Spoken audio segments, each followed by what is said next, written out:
America's had this philosophy now all these years. Communism is taught all these years. Capital belongs in the hands of the state, not in the hands of the people. We've been teaching all these years capital belongs in the hands of the people, not in the hands of the state.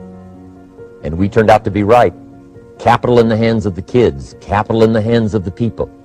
Enterprises that make a profit, enterprises that grow. It's the hope of our future.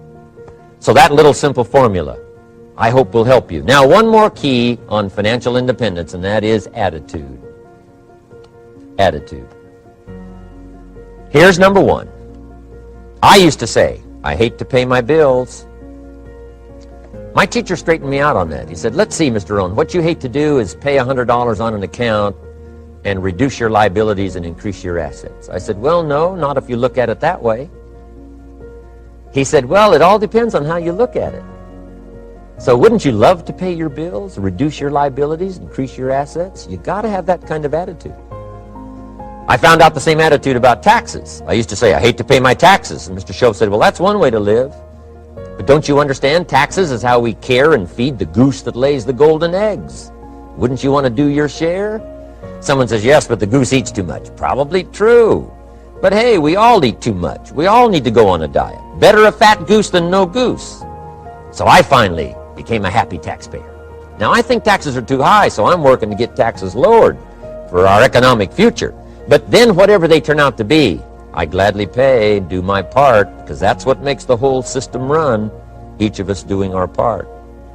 We all ask why we should work this hard, why take that many classes, why go to school that many years, why take the notes, why read the books, why work that hard, why put yourself through the push-ups and the disciplines, why? Good question, why? Best answer to why, I think, is the second question. Why not? Why not see how many books you can read, how many classes you can take, how many skills you can develop? Why not see how valuable you can become to the marketplace and to your friends and to your family? Why not see what you can make of yourself? Why not see how far you can go, how much you can see, how much you can earn, how much you can share? Why not? That's the heritage all of us have, in America especially, is to see what we can make out of our lives now that we've been given this extraordinary opportunity. Now, my third question I'd love to ask you in person. And my third question is, why not you? Why not you with good self-esteem? Why not you starting to change and setting goals?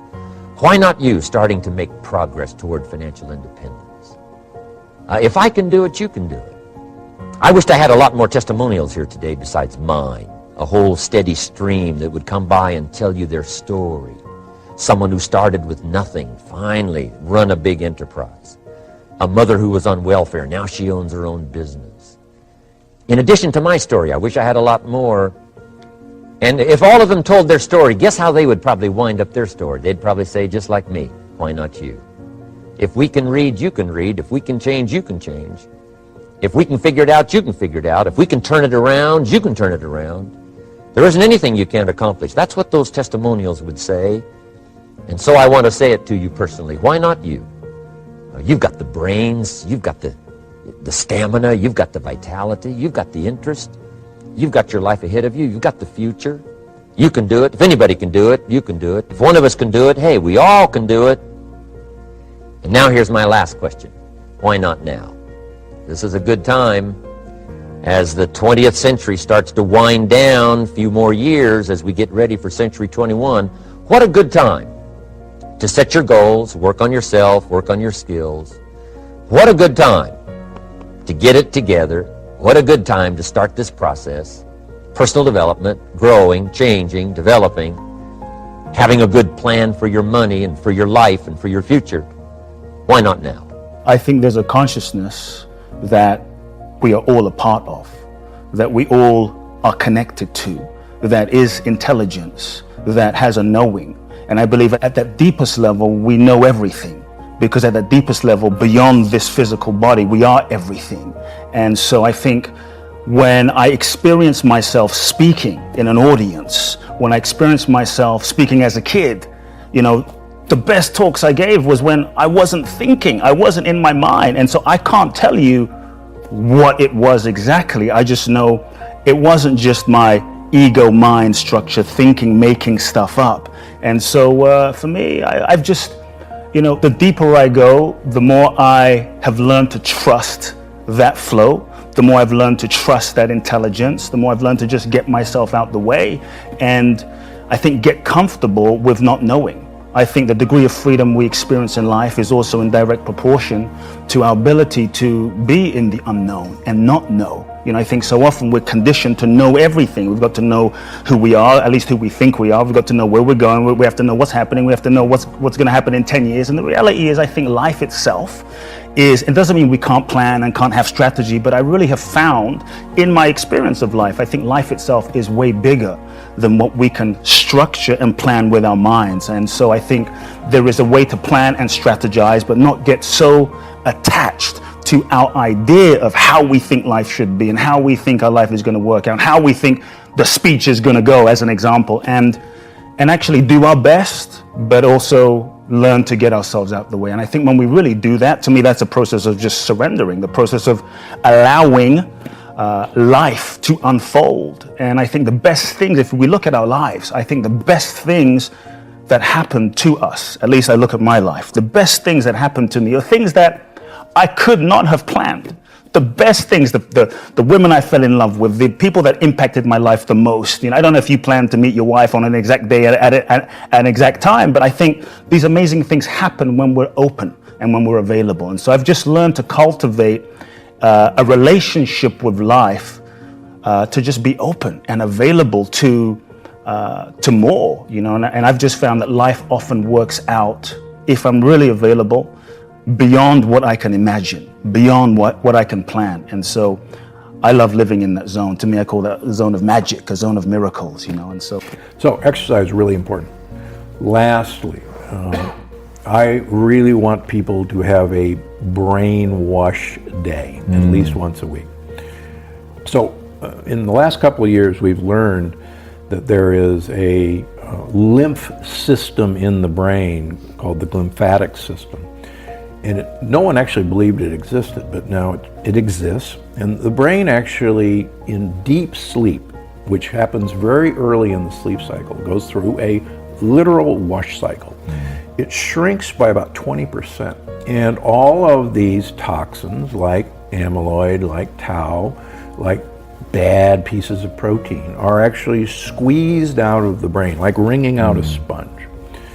And it happens in deep sleep, and it happens early in the sleep cycle.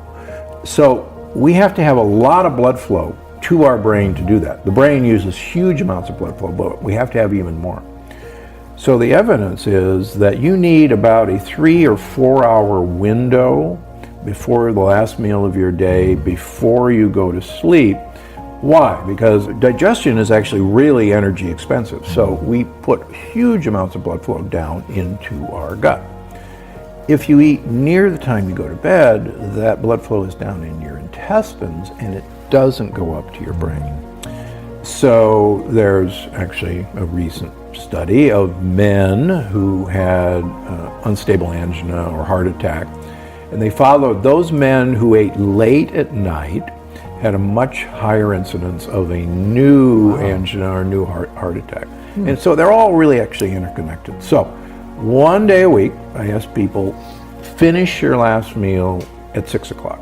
If you go to bed at, say, 10. Right. If it's 11, finish it at 7. Do not snack before bedtime. And allow yourself to have a brain wash. Better yet, skip a meal. And that gets in probably to the fourth point. You've got to have periods of extended lengths of time between eating. We were supposed to go prolonged periods of time before our next meal. And break fast, we've talked about this before, it ruins your morning stuff, was you break your fast. And there's no definition of when it's supposed to be breakfast. Right. That was from the dear old Kellogg's Cornflake Company, telling people they had to eat breakfast. One of the lines from right out of the 5 a.m. Club is, one of the DNAs of legendary is longevity. So if you look at the Picassos, the Jean-Michel Basquiat, you look at the great sports champions, you look at the great history makers, they were much better at energy management than time management. And so we're in a war against distraction right now, and what we really have to do is optimize our energy. How do I do it? Well, I mean, I get to the morning routine, which the whole book is based on. But it's really quite powerful, because if you start your day with sweaty exercise. The magic of thinking big. This was recommended to me by one of the most successful product designers and licensors in the world. Millions of dollars a year, licensing to people like Nestle, Coca-Cola, etc. The magic of thinking big. So many people procrastinate because their goals lack balls, quite frankly. Their goals are just uninspiring. They're intended to be realistic, and therefore they don't motivate you to plow through or dodge the inevitable hurdles and emotional difficulty and ups and downs that you'll face. And the example that sometimes I give is, the trip to whatever, pick a city, no matter what I pick, I'm going to insult somebody. Let's say trip to Cincinnati for the weekend, or a trip to the Greek islands. All right, so the trip to Cincinnati might be more realistic in terms of cost and logistics, attainable perhaps. It's more likely to get put off in many cases because it's simply uninspiring to most people. Greek islands, all right, you'll put your head down. You must come up with a morning routine that you do every single morning, or at least more mornings than not, that puts you in control of yourself and in control of your day. This is what I do, and I cannot explain the power that I get from starting my day off and being bigger than my excuses and being in control. First and foremost, wake up on time. When that alarm goes off, get your butt out of bed. 5, 4, 3, 2, 1, go. Why is that important for persistence? I went to Dallas after college because a bunch of my buddies were down there, and I got a job working as a bartender at night and was looking for a job during the day and got a job working for a retail software company. And this was in the early days of PCs, and was doing okay there. And then about 9 months in, I was living 6 guys in a 3-bedroom apartment.